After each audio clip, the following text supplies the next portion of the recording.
chemical bonding and molecular structures. This chapter is very important because in this, not only we study how the atoms combines to form a molecule, but we study the different shapes and geometries of the different molecules, why they combine, how they combine, and we try to find out the answers of the very basic questions which are not only applicable to your normal chemistry, but they are also applicable to your inorganic and organic chemistry. Now, the most important thing which one must know before moving into the details of this chapter is that what exactly is a chemical bond? It's any force of attraction which is existing between any atoms or ions in any molecular species or in any molecule is called a chemical bond. Now, the most important things which we have to understand in this chapter is why atoms cannot exist independently, why they always combine with each other to form molecules, then how they combine to form molecules, what are their structures and the geometries in which they combine and they form different shapes. Then we try to find out the nature of the bonds these atoms have in between them, because that nature is going to decide the properties of these molecules, whether they are ionic or they are covalent, that is, or they will be soluble in water or insoluble in water. So all these things, the properties of the molecules depends on the nature of the bond they have. So what all the possible different natures they can have. Then what all will be the colors of these molecules, what all the different magnetic properties these molecules are having, whether they are stable or unstable, all these sort of different things which try to understand from this chapter. So now first let us understand this chapter from the very beginning, which is actually a Kossel-Lewis concept, which was the first concept which was given that in order to explain why atoms combines with each other. Now, the first thing which we must know in this chapter is the Kossel-Lewis concept.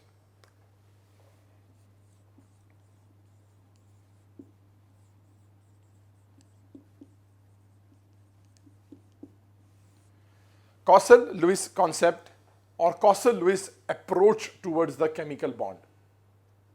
These are two people who were basically were the first one or the pioneers in this field, and they were the one who were actually studying why atoms combines to form molecules. Now, Kossel was the first one. He studied different molecules and he came out with the conclusion that the atoms are combining with each other in order to complete 8 electrons in their valence shell or orbit. So they are atoms tries to complete their octet. That means they try to have 8 electrons in their valence shell, so that once they get the 8 electrons, they become symmetrical, they attain high stability, and they become stable. So, another important thing, whatever the examples the Kossel was studying, or whatever the examples the Kossel has taken, they all were the ionic compounds. So that's why basically the Kossel studies goes into the ionic bonds or ionic compounds. Now, what all the examples that he has taken, let us take them one by one in the examples. Like he took the example of NaCl that can be explained. In order to explain the formation of these ionic bonds, he took the help of the dot structures, the symbols which we call the Kossel symbol method.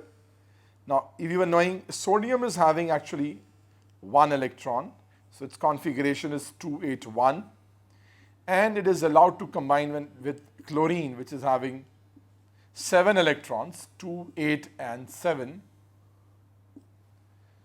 Now, what they do is, the Kossel said, in order to complete their octet, the atoms can either accept electron or they can lose electron, and in this process they get changed to their respective ions. Now, like in this case, the sodium is having its electron, which is indicated by a star, and the 7 valence electrons of the chlorine are indicated by dots. Now, this can attain a noble gas configuration by losing, or a complete octet by losing 1 electron, and this can attain a noble gas configuration or an octet by gaining an electron. So this electron is what lost by sodium, accepted by chlorine. So in this way, what happens is this changes to sodium ion, which is a cation, And in this way what happens is chlorine acquires also a noble gas configuration 288. The star one is the actual electron which I have distinguished from the rest of the other electrons, so that it can be shown that this electron was actually not originally belonging to the chlorine. It was from the sodium which the chlorine has accepted. So now it is in the form of an anion, and the sodium, since that lost electron, is also in the noble gas configuration, its previous period's noble gas configuration. And this is how they both are completing their octet, they are attaining the stability, and since now these are what ionic species, they develops electrostatic forces of attraction between them, and this electrostatic force of attraction, this electrostatic force of attraction is called ionic bond. So this is called ionic bond.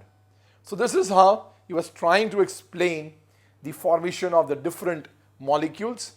Like, I can give you one more example. Let us take the example of magnesium chloride. The magnesium has 2 valence electrons, configuration is 282.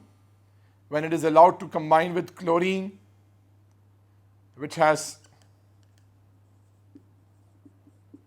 7 electrons, so what happens is one magnesium loses 1 electron to 1 chlorine, and we will be needing what, 2 chlorine atoms, the another one goes to the another chlorine.